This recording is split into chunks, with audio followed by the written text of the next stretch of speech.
Hello friends, আমি মনীষা আদক দিয়ে চলে এসেছি আবার একটা নতুন ব্লগের সাথে। তো আজকে নিয়ে চলে এসেছি হচ্ছে বিপত্তারিণীর পুজোর ব্লগ।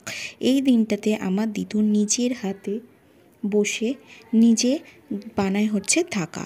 এই যে লাল সুতো দিয়ে যে ধাগা বানাতে হয় কিট দিয়ে, সেই সমস্ত ধাগা আমি ছোট্ট থেকে দেখে আসছি আমার দিদু নিজের হাতে বসে বসে বানায়, আর ওটা পুজো দেওয়া আসার পর আমাদের হাতে বাঁধতে হয়। তো সেই হিসাব মতো দিদু প্রত্যেকটা ধাগায় একটা একটা করে বাঁধছিল। তারপর সব কিছু নিয়ে আমরা দিতে চলে গিয়েছিলাম পুজো। এটা ঠিক আমাদের বাড়ির উল্টো দিকে এই মন্দিরটা আছে, শীতলা মন্দির। এখানে বিপত্তারিণী মা, শীতলা মা, এখানে আছে বড় বাবা, সব ঠাকুর এখানে আছে, এখানে পুজো হয়। তো এখানে চলে এসেছি, মায়েরা অঞ্জলি দিচ্ছে। আমি অঞ্জলিটা দিইনি, কিন্তু এমনি পুজো ধূপবাতি জ্বালিয়ে এসেছি। তো এখানে আমার মা ধূপবাতি জ্বালাতে চলে এসেছে।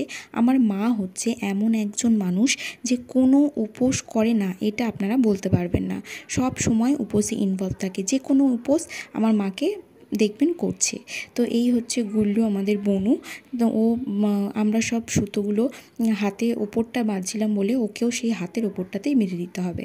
তো ও বেশিক্ষণ রাখবে না, বেশিক্ষণ রাখেনি, খুলে ফেলছে খালি খালি, কারণ চাপ করে বাঁধা আছে তো সেই কারণে। তো ওর খুলে ফেলছে, কিন্তু তা ওকে বেঁধে দিতে হবে। তো এখানে দেখুন কি সুন্দর করে ভালো চুপচাপ মেয়ের মতো ও বেঁধে নিচ্ছে, কিন্তু কিছুক্ষণ বাদেই লাফালাফি করে সমস্ত কিছু ও খুলে এক জায়গায় জড়ো করে দেবে।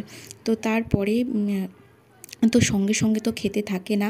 তো সূর্য ডোবার আগে মানে 4টের সময় করে ওরা খেতে বসেছিল, মানে মায়েরা খেতে বসেছিল। তো কলা পাতায় খেতে হয়, আর একবারই দিনে খেতে হয়। সূর্য ডুবে গেলে আর কিছু ওরা খেতে পারবে না। তো এইসব মতো কলা পাতা কেটে নিয়ে এসে 13টা লুচি ছোট ছোট করে, আলু ভাজা, তারপর সুজি, এইভাবেই সমস্ত খাবার দিয়ে, ফল দিয়ে একেবারে খেতে হয়, মানে একেবারে বুঝতে হয়। আপনি যদি উঠে পড়েন খাবারের থেকে খেতে খেতে, তো তাহলে আপনাকে আর খেতে নেই, এইরকম ব্যাপার। তো আমি রাত্রেবেলা খাবার নিয়ে বসে পড়েছিলাম, লুচি, আলু ভাজা, আম। এই ছিল আমার আজকের ডিনার। তো ভিডিওটা এই পর্যন্তই রইল। ভিডিওটা যদি ভালো লাগে আপনাদের, তো একটা লাইক করে দেবেন, শেয়ার করে দেবেন, আর চ্যানেলটা অবশ্যই অবশ্যই করে সাবস্ক্রাইব করে আমাদের পাশে থাকবেন। টাটা।